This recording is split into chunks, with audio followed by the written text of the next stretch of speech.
Well, Fáilte Ribh Chulagana, you're all very welcome to a very special series of podcasts on the Gaeltachta Diaspora.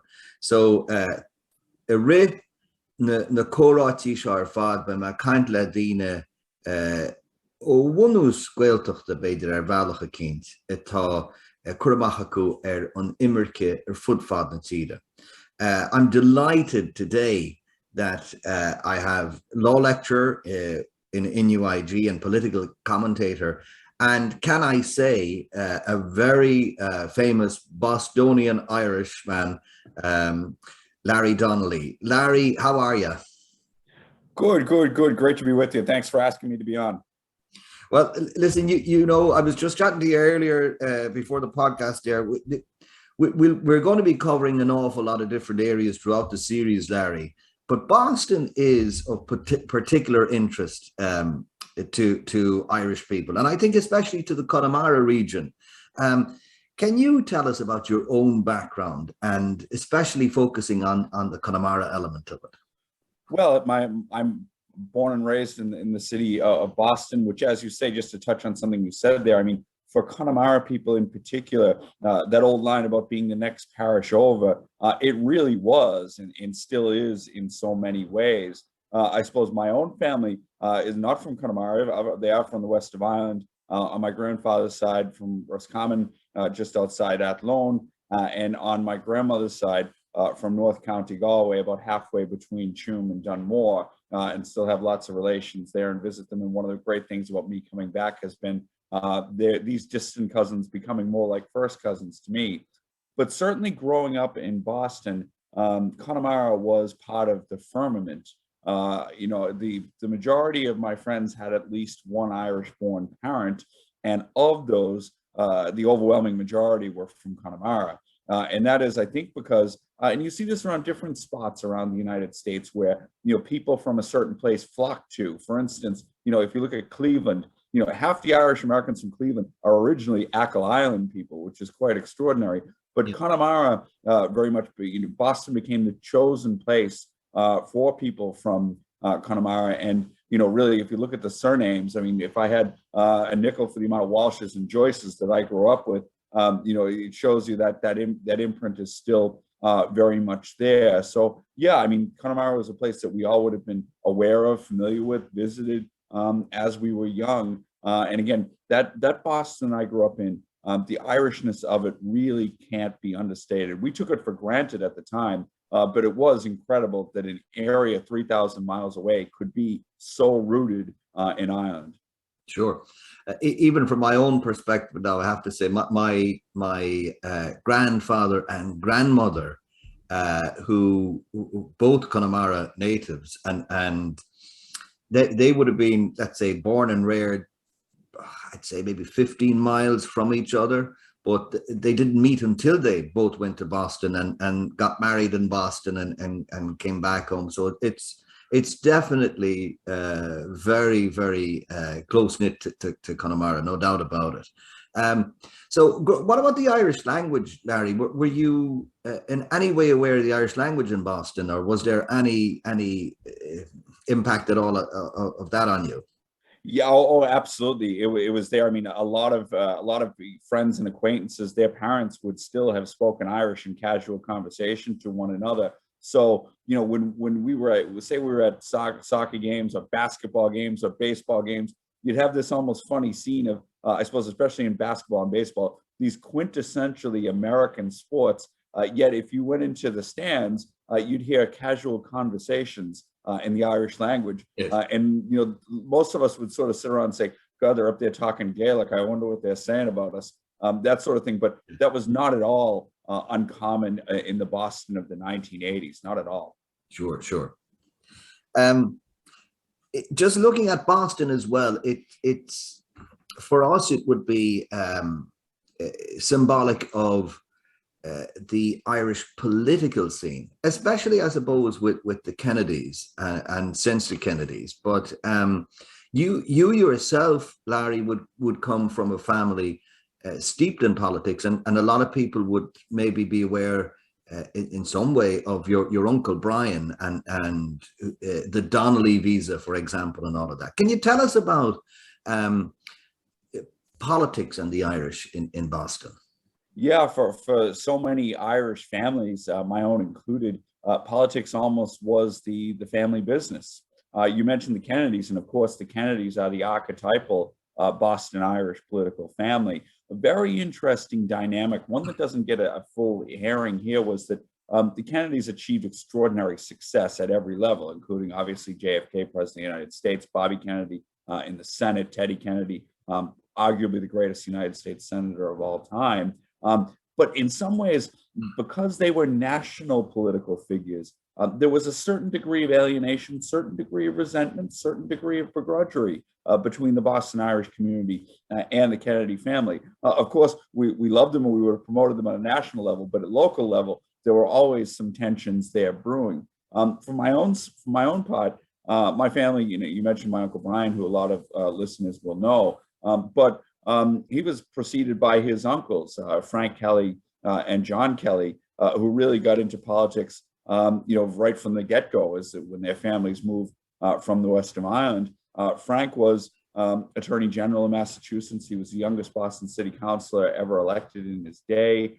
He was Lieutenant Governor of Massachusetts, one of the all-time great characters of Boston politics. And I could tell you a million stories, but some fascinating stuff. His brother John was Boston City Council president. And actually, when Mayor James Michael Curley was, who himself of Uachtarad origins, when he was indicted a second time, my great uncle John would have become mayor of Boston. However, he was under indictment himself. Different days in Boston, the Boston Irish political scene, but they were succeeded then by my uncle Brian, who served as a state legislature for 7 terms in the United States Congress, where his crowning achievement really was the Donnelly visa. And then as the recently deceased Madeleine Albright's chief assistant when she was U.S. ambassador to the United Nations. And then Brian himself went on to serve as U.S. ambassador to Trinidad and Tobago. So public service was very much at the heart of my family and what we grew up talking about at the dinner table. Sure, and just on that note, talking about it at the dinner table, I'm sure it was full of debates and all of that. Your own parents, tell us about their type of political viewpoint, if you like, and I don't mean just in terms of labels of Democrat, Republican. Tell me about their how would you define their values, and would they be in line with what core Irish American traditional values would be? Yeah, I mean, I think that they would have been very much of their time. I should say that my own mother was born in Glasgow and lived in Scotland for many years before she moved to the United States. Although she was her father was from Cavan. But in terms of their politics, and really in particular my dad, my dad was a Democrat of the old school, was the way I would put it. And a line that I use regularly, and people probably get sick of me hearing, but my dad's core animating impulse when it came to politics and who he supported was he was for the politician who would support the person who works with his or her hands for a living and lives paycheck to paycheck. That's a simple, basic creed that I think my dad, adhered to his whole life. And where he differed with the Democratic Party, and he certainly had big differences, was when, in his view, they got diverted from that core message to other issues.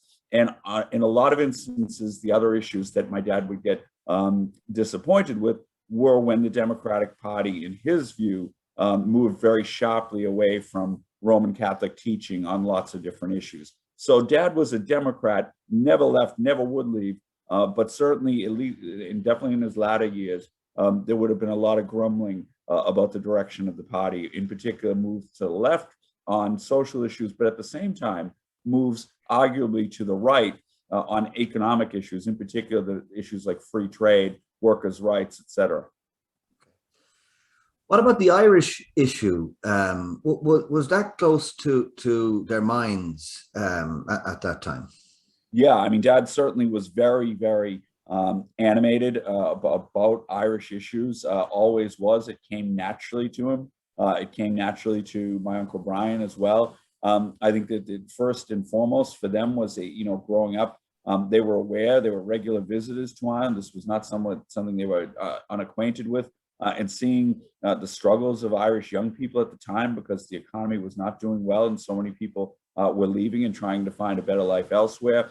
And what had happened was that the door to emigration to the United States was unintentionally closed in the 1960s by none other than Ted Kennedy. In an act with unintended consequences, Ted Kennedy rightly wanted more people from the developing world to have access to the American dream. But in the process, Irish putative immigrants to the United States were effectively discriminated against. And it wasn't that almost open door policy of Irish people having the United States, having the city of Boston as an outlet that was closed. So a lot of activism from my uncle, from my dad, from those close to them was on the immigration issue and making sure that they could have that way out. And at the same time, the idea that Ireland should prosper, that there was a great education system, all sorts of, intelligent young people, a country with a lot going for it. The economic development at home had to happen too. And again, my uncle would have facilitated a lot of the meetings in the early days with American business interests and Irish politicians, things that went into the creation, for instance, of the Irish Financial Services Center and other mutually beneficial relationships. And then, of course, there was Northern Ireland and the troubles at the time. And I have to say that, speaking frankly, my family's stance on those issues probably would surprise some people, in that the idea that Irish America was necessarily Republican and very much in line with thinking of the then provisional IRA. My family fundamentally rejected that and were very much nationalists, but nationalists in the mold of the SDLP and John Hume. And they did a tremendous amount on that part, both in particular my uncle, but also my dad, who accompanied him to Northern Ireland on a number of his visits. So were your family exceptions then with regard to that, or did we misread that situation from Ireland? Well, it's a very interesting question, and it's a very interesting dichotomy almost that emerged in Irish America, and something I've spoken about before, and something I've talked to my uncle about a lot. The city of New York and New York State generally was very, very Republican in an Irish sense, that they really took a hard line on those issues. And even today, if you look, for instance, at where Sinn Féin's organization in the United States gets the bulk of its donations from, it's massively from the city and state of New York. Mm-hmm. Boston, however, was never and still isn't as hardline on those issues. And I think part of that is because of the patterns of immigration from in many instances, the west of Ireland, where the issues were different, where things were perceived somewhat differently. So yes, there are certainly during things like the hunger strikes, et cetera, there were an awful lot of Irish Americans and Irish-born people who really stuck it to my uncle because they wanted him to take a harder line against the British government, et cetera. But I don't think he came under anywhere near as much pressure as politicians in New York came under, some of whom took extremely hardline positions on all of that stuff. So it was a little bit different situation in Boston. And it is actually quite incredible. And it's actually fascinating, the difference that sprung up between Boston and New York on this issue. Okay. So if I'm reading that correctly, what you're saying to me, Larry, is that Boston was more influenced by that current trend or that current wave of immigration, and maybe that Irish people were going over at the time were giving more of a reflective voice on what was the opinion in Ireland generally.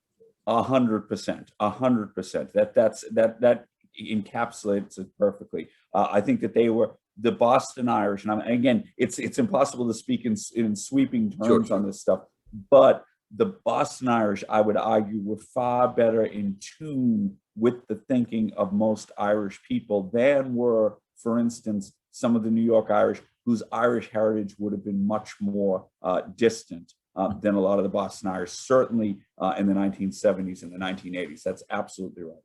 Okay.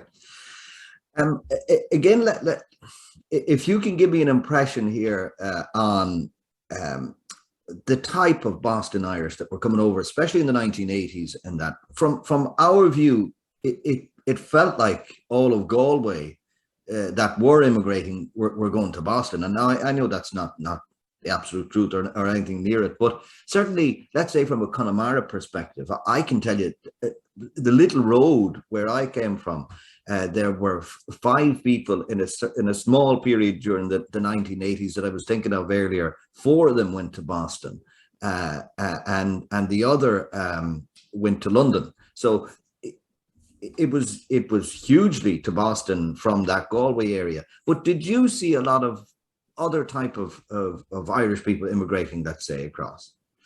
Yeah, I mean, there certainly were. There, you hit the nail on the head. I mean, the absolute truth is that if you look at neighborhoods like Dorchester or Quincy in the 1980s, it really was almost what I say to people. It was almost like the Galway West constituency. Yeah. That's how many Connemara people were there. But certainly there were immigrants from other parts of Ireland. Most of them, I have to say, up and along the western seaboard. Ranging all the way, from Kerry all the way up to Donegal. Sure. Predominantly, those were the areas. There were also a substantial number from Northern Ireland. Now, I wouldn't, at that age, I was a bit young. I wouldn't have copped it all, but my dad certainly would have understood all of it. And even, one of the things that I've often said is, even when you were at the time, if you wanted, an electrician, a plumber, if you wanted someone to do, building contractors, etc. I mean, you'd be hard pressed to find a contractor who wasn't Irish born, or where half the people weren't Irish born. And county loyalties absolutely played into who you would take on for jobs or anything like that. So it was quite an extraordinary milieu. And again, lots of Irish, but Galway and Conamara specifically were the most numerous. Okay. In your own career path, you're a law lecturer now. Did you go directly into studying law, or was there another avenue for you first? Well, in the U.S., law studies is a postgraduate study necessarily. You can't do an undergraduate law degree. So I did my first degree is actually in classical Latin and Greek, 2 dead languages. So I did that first with the idea that I would probably go to law school. I didn't know whether I was going to or not, and it was a little bit messy, just like all kids not knowing what they wanted to do. But eventually, I did go on to law school then, and finished law school in 1999 and passed the Massachusetts bar exam, and worked as a practicing lawyer in Boston for a time at a firm called Curtin Murphy and O'Reilly. So again, the Irish milieu there very much to the center. But one of the things I discovered was, as a young lawyer, the law practice wasn't for me, and I had a rather dramatic experience of going to a wedding in Galway in 2000 with a good friend of mine, and I hadn't been in Ireland in 13 or 14 years because of the cost of higher education in the United States. And we went to the wedding, and it was the time of our lives. I have to say, it wasn't just the wedding, wasn't just the party. It was the first time I had ever left Boston where I was disappointed to be landing back at Logan Airport. I knew I loved Ireland then, and I put an awful lot of eggs into the basket of trying to get over and spend some time here. And what made you love Ireland? Can you describe what it was that attracted you to the place? I have to say that at that moment in time, what I really liked was I met an awful lot of young people just like me who were doing good things, who were successful, etc. But I have to say, Ron, it was the way they carried themselves. In the United States, especially doing what I was doing, there was an awful lot of younger people who, defined themselves by who they were, and subtly their social circles resembled their own. And whether, directly or indirectly, looked down on people who mightn't have been in the same social circles. Whereas the Irish young people who I met and socialized with, they were all, in a whole range of different areas, very successful, very accomplished. But it wasn't what you did or where you went to school. It was who you are. Let's have fun. Life is for living. Let's enjoy it. And to me, that really resonated in the way that, here were people, here was a culture, and here was a climate that I just thought was wonderful. And it wasn't just the wedding, it wasn't just the party, it was everything about it. I mean, lots of different things. But if I had to say identify one thing that made me really love Ireland, it was that difference in coming from the kind of tough place I was in, where I didn't really like my job, coming over and seeing that there was a different way of living, a different way of looking at life was refreshing. And so you made the decision then after that wedding trip that listen, you were going to move lock, stock, and barrel, as we say, to Ireland. How did your family take that decision? I think my mom and my dad obviously didn't want me to leave, but at the same time, they saw how profoundly unhappy I was in law practice. And again, I work with great people. I love the people at the firm I worked with. They were wonderful to me. They gave me tremendous opportunity that my law school classmates didn't have. I mean, I really was thrown at the deep end, and experienced everything in law practice, which was amazing. But it wasn't for me. And I think my parents knew how unhappy I was. I mean, I don't sugarcoat this. I was drinking too much. I was deeply, deeply unhappy. So I think once I started looking for something, once I saw something that actually excited me that I wanted to do, I think they embraced it. And I was very, very fortunate to wind up getting a fellowship at NUI Galway. It was really a dream come true. Okay. So you did come, you were telling me just a couple of weeks after or before the 2001 attacks on New York, which? I was offered a 1-year visiting fellowship to the School of Law at NUI Galway by Professor Jared Quinn, who I'll always be indebted to, in July of 2001. And I arrived in Ireland just prior to the start of the academic year. So I think I arrived on the 6th or 7th of September, 2001, which obviously was an extraordinary moment in history. Yeah, it certainly was. My recollection, Larry, of maybe not exactly that time when the attacks happened, but my recollection of the atmosphere, let's say, in the couple of years afterwards, when President Bush took action and that war on terror and all the rest of it, was that I noticed myself, I don't know if you agree with this or not, but there was a shift in the attitude of people towards America at that time. Did you notice anything at that period, or am I reading too much into it? No, I don't think you are. I think there was a significant shift. I think there was a sense, and again, if we sensed it here, you can only imagine what it was like in other parts of the world that aren't so favorably disposed to the United States.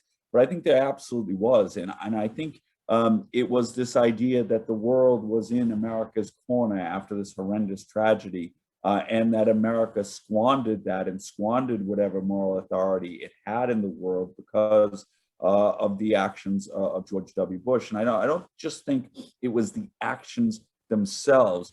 I think it was George W. Bush's persona, this cowboy, like this person who almost was deliberately ignorant about the rest of the world. And I remember at one stage mocking, someone said, this is violative of international law. And George W. Bush looked at him and said, international law, and laughed in his face. And I think that as much as anything made an awful lot of Irish people look askance, perhaps for the first time, at the United States, in particular at its foreign policy. So yeah, it wasn't easy those years, I have to say. I think that in one sense, I think that view, which I pretty much shared, to be honest with you, about the war in Iraq and the consequent developments, while I agreed with that, my thing is that sometimes it blurred into something uglier, something a little bit more negative and nasty. And sometimes I think some Americans whose politics I definitely didn't share, I think were commented about and characterized really unfairly at what was a difficult time. Yeah, could you expand on that a small bit? Because I agree with you, but I'd like to hear more about that, because I do think there was that development, Larry, and it was unhealthy for the relationship between Ireland and America at that time. And we know from this series, and we know from our chats and all of that, how important that relationship is. But could you just expand on that a small bit for me and tell me, how did that affect the relationship? Yeah, I mean, I think that there were people in this country who would hear commentary from American politicians, or I suppose at more anecdotal level, would meet Americans, and I'd see this happen. They'd ask questions about worldview and almost quizzing them to see what they thought. And then when the Americans left the company, it would almost be just an atmosphere of ridicule that, look, they don't know what they're talking about. Most of them don't have passports. All of this real negativity that I thought was really, really unfortunate, but it was palpable in the air. And I think it was very much attributable to what I think a lot of Irish people thought was a terribly misguided war in Iraq, and the whole weapons of mass destruction lie and everything else that was there. But certainly that fueled some negativity about the United States that might have bubbled under the surface, but I think it engendered some new negativity. In particular, one of the things that saddened me was working in university was a lot of young people who unfortunately were instilled and inculcated that kind of sentiment, which I thought was really unfair. And one interesting point is on more than one occasion in those years after September 11th, me meeting my friends' parents, especially friends' parents from Conamara, who went home and would come to me and say, why do they hate us? Why do they say such negative things about us? And I thought that was really, really unfortunate. That people from Conamara who made lives in the United States and achieved beyond their wildest dreams would go home and be received so negatively and so harshly. And I know it hurt an awful lot of them. So that was a very difficult point in time. Did it make you personally reassess your view of Ireland at that time? In a way, it did. You said something a few minutes ago that I think is instructive. You could be forgiven. In my growing up when I did and where I did, you could be forgiven for thinking that every Irish person wants to live in Boston. You could be forgiven for thinking that. What that period made me reevaluate was that an awful lot of people didn't want to live anywhere near Boston, didn't want to go anywhere near the United States, and thought that a lot of the values that we Americans are fond of trumpeting, et cetera, that they think that these are all sort of a sham. And it made me critically, really, and again, I tried to take both sides and look at it from their point of view. And it definitely made me reevaluate some of the assumptions that I had always had, and some of the civic religion that we Americans are taught to kind of parrot unthinkingly. It made me reassess an awful lot of that. And in fairness, there was some very valid points that were made. I thought sometimes they were made unfairly, but there were some very valid points that were made in the time. So that period, I suppose, while I found it tough in some respects, it definitely made me reassess. It gave me a new perspective on the world. And one of the things I said before is that period, those, say between 2001 and 2007, the reality is I started to see the world, not just with Boston eyes, but through Irish eyes as well. Mm-hmm. And at that time, okay, you were in Galway. You could see all of this happening on the ground. What do you think the opinion was back in Boston? Let's say, did they notice the change of attitude in Ireland towards America? Yeah, they did without question. I mean, I mentioned to you what some of my friends' parents had said to me. Yeah, I think they did. They took note of it. Was it fatal to their view of Ireland? Did they say, "Oh no, now we don't want to go to Ireland. We don't want anything to do with it"? Maybe in a couple of cases, but by and large, I think that there was a sense that, look, they disagree with us on this. If there was any kind of ugliness back from America, it was kind of this notion that, oh, look, if it wasn't for all these Europeans complaining about us, if it wasn't for us, they'd be speaking German right now. And that sort of discourse, which is not nice, but it certainly was present in those days. But no, I think most Irish Americans said, look, we'll agree to disagree on this one, but we still, love Ireland, still love to come home. And the funny thing is, most of them with Irish cousins, et cetera, would say, you're all grand. It's the ones in Texas, et cetera, that we have the problem with. So there was a little bit of that as well. Yeah, I think so. And actually, I do have to pitch in on that because it wouldn't be so much a view of the US through Boston or New York or certainly that East Coast that we would. Yeah. It was very much an attitude that it's the cowboy in Texas, but of course it spilled over to maybe looking at the country as a whole then. But it's interesting. Have you seen that side of it soften and change in the years after 2007? Well, no, I mean, I think that and I think this is a global thing, not just an Irish thing. Yeah. I think that whatever notion that may have been out there, and again, I think Americans probably overstate the idea, how big it was, but any notion that America was this kind of global force for good, and America is right and whoever else is wrong, that was always overstated. But I think that has well and truly gone by the wayside now. That's not just an Irish thing, that's a global thing. And if you look at decades of failed military interventions and other things, you can absolutely see why that's the case.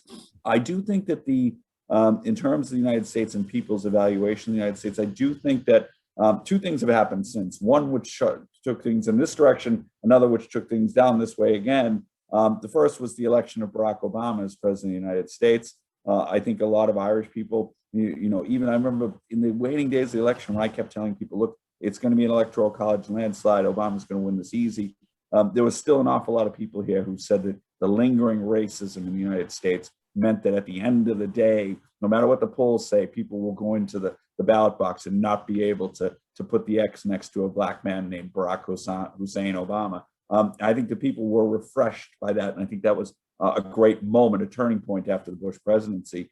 But as with so many other things in American politics, the pendulum swung totally the different direction in 2016. And once again, I think a narrative that America has descended into a horrible place kind of resumed again. And notwithstanding the election of Joe Biden, I still think that an awful lot of Irish people look at America and still love it and still have family and friends and everything else, but look at it now and more than anything else, scratch their heads and don't really get it. Mm-hmm, mm-hmm. What about looking specifically at Boston again, but the political influence of Ireland in Boston today, and actually of Connemara in Boston, because quite recently we had Marty Mannion.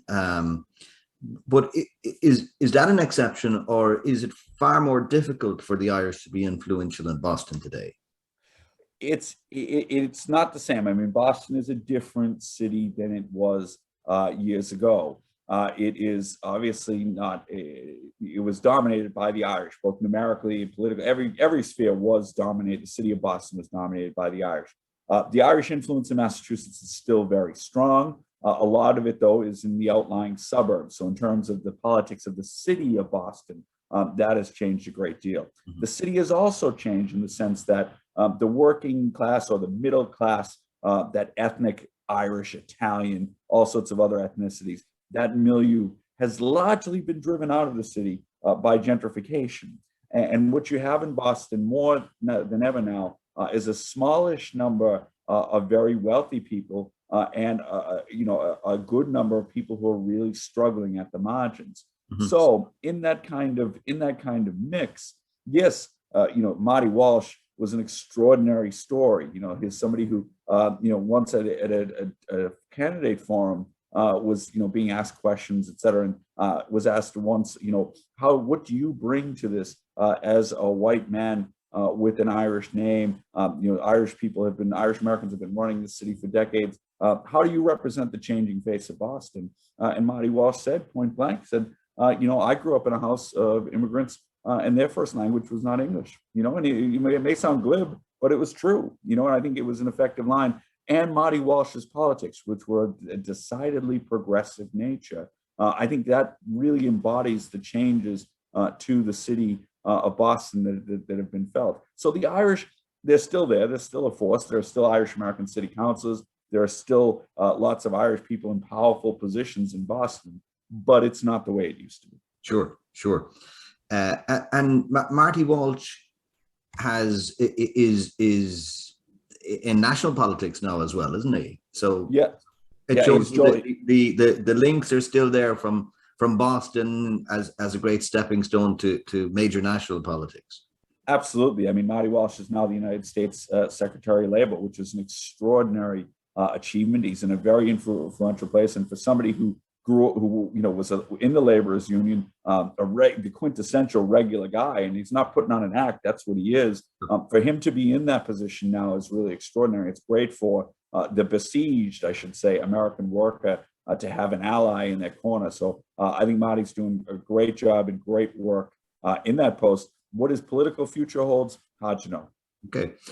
Let me shift the dial a little bit to, I was chatting to you a couple of moments ago about the Irish attitudes towards Boston and towards America, but let's look at it from the other perspective, Larry.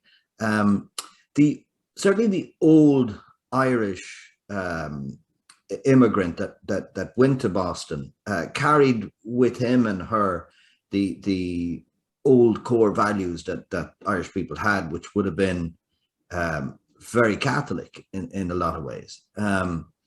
And I get the impression, and correct me if I'm wrong, but that a lot of the Irish American view is still very much Catholic conservative, whereas Ireland itself has, certainly over the last 10, 15 years, maybe rejected Catholicism to a huge way. And I wonder how aware is Irish America? I know they must be aware after the referendums and all that, but how aware are they of that change, and how does that affect the relationship from that side over? Yeah, it's a very, very good question. And I think in terms of the relationship between our two countries in future, this is actually going to be quite a pivotal talking point and quite a pivotal issue. Yes, I think that Irish America, because of the widespread media coverage of the referendums, if they weren't aware before, they now are aware that the Catholic Church doesn't enjoy anywhere near the exalted position that it does, that it might have once had. And I think that that's there's no doubt that's wrinkled some feathers. There are some Irish Americans, indeed some Irish-born people, for whom that's an issue. On the flip side, there are people in Ireland who I think are very critical of Irish America for clinging to the traditions of the church, and still for being quite right-wing in many respects, and indeed further right-wing in recent years. I think that really calls for an updating of understandings. I think this is really, really important. I think that Irish America needs to remember the fact that the Catholic Church in Ireland held near total power. There's almost no aspect of Irish life in which they didn't call the shots. And when absolute power comes, absolute power corrupts absolutely. And when you look at what was done in the name of a purportedly loving God, it's horrific. And if Irish America wants to understand why some of these things have happened and things have moved on, they need to just look at some of the more recent history of what's happened and be cognizant of that. On the flip side, I think Irish people who look askance and say, look, we've moved on, why can't you? I think that they need to recognize that whereas Ireland, it's not anymore, but was once a homogenous culture, right? In the United States was always a heterogeneous culture. And it's only natural for people to embrace and hold tight to what made them stand out in that mix.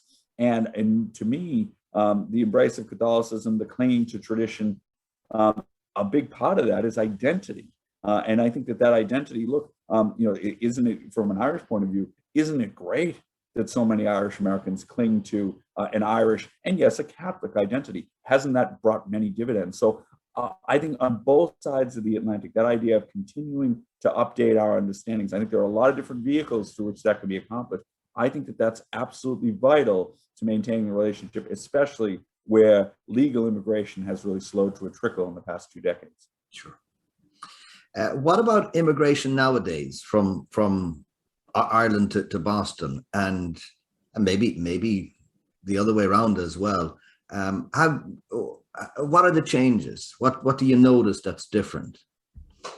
There's a couple of things, and two things I'd say about the immigration from Ireland to the U.S. or to Boston specifically. There are a couple of different branches of it, I would say. One is a new immigrant, which again is based on the flourishing economic ties between Ireland and the US, where professionals, Irish professionals, are moving over for 3 years, for 5 years, whatever it might be, and living and working in Boston and New York and all the traditional hotbeds. But they're there and bring a different Irishness than the Irishness that I would have seen the immigrants brought in the 1980s. They wouldn't really be going to Irish bars. They wouldn't necessarily be playing the local GAA clubs. They'd be mixing in different circles. There are now some groups that are doing some work to mobilize them as well, which I think is going to be really, really important, especially because these are people who are going to be in positions of power, whether they're back at home or whether they stay in the United States. So I think that is really important, that some of the traditional routes, might need to be expanded and worked upon to keep that up. Then on the flip side, and I was very surprised by it. I was there in Boston after Christmas and into January of this year, so into January of 2022. And I am still struck by the number of people who are taking a punt and going over undocumented and working in pubs, working in the trades, working as nannies, etc. They are still there and they are still going. What I'll say is the difference this time around, and this is maybe anecdotal, but it's an anecdote that's shared with lots of different people I've spoken to, is that Connemara and Galway are not necessarily the areas where that's taking the lead. By and large, these tend to be, Donegal would be the #1 county by a long stretch, as well as a lot of people from the north of Ireland who are going to Boston. So they are still there. There are difficulties and issues around all of that, because living in the shadows is no easy thing. So there is still that going on as well. On the flip side, in terms of Americans coming to Ireland, I think one of the interesting things Charlie Flanagan floated recently was the idea of allowing Americans with an affinity for this country to come here. I know that obviously we have housing issues, we have all sorts of other things, and I don't want to create any problems, but in terms of the longer term relationship, when that relationship was based and predicated on the flow of people, things that we can do to help the flow of people both ways, I think are really, really important. Sure. And so say us all. And I think it's probably from my perspective in Conamara, it's probably the relationship that is closest between Connemara and Boston itself. It's a relation that's closest in terms of emotional connection as well as everything else, because we remember from years back that big parcel coming over. It was such a big deal, and the Bostonians coming over, as we used to call them, the Yanks. It was all Yanks for us, one way or the other. Larry, I want to thank you very much for what I found a very interesting conversation. I think we touched on both the maybe the darker and the lighter sides of that relationship. As you leave us today, any words of advice or thoughts or anything to maybe strengthen that connection for the next number of years between, especially the Gaeltacht connection and Boston? Yeah, well, I think I'm a real big believer in educational exchange. I think is really, really important. What I'd like to see happen more is we all know about third level educational exchange. I'd love to see some more stuff being done at second level, whether through summer exchanges, that sort of thing. I think having interested Irish American young people come to Gaeltacht and learn and studying Irish and learning Irish, I think that would be extraordinary. And again, I think I talked a minute ago there about updating understandings. And I think that's crucial. And if we can do that at a young age, I think that's really, really important. And again, on that Conamara connection, it really is extraordinary. It is the next parish over. It is where so many people in Boston would say is home. And look, you don't have to walk down the street. And the way I always quantify it to people was, if ever I'm in Uachtarad, if I'm in Spittle or anywhere like that, and I start talking to people, immediately, there's no question where you're from. It's, oh, I know where you're from. And we'll immediately launch into conversation. And 99 times out of 100, we know a lot of the same people. So long may that last. Long may that last. Larry Donnelly, Gurumila Mahagat. Thanks.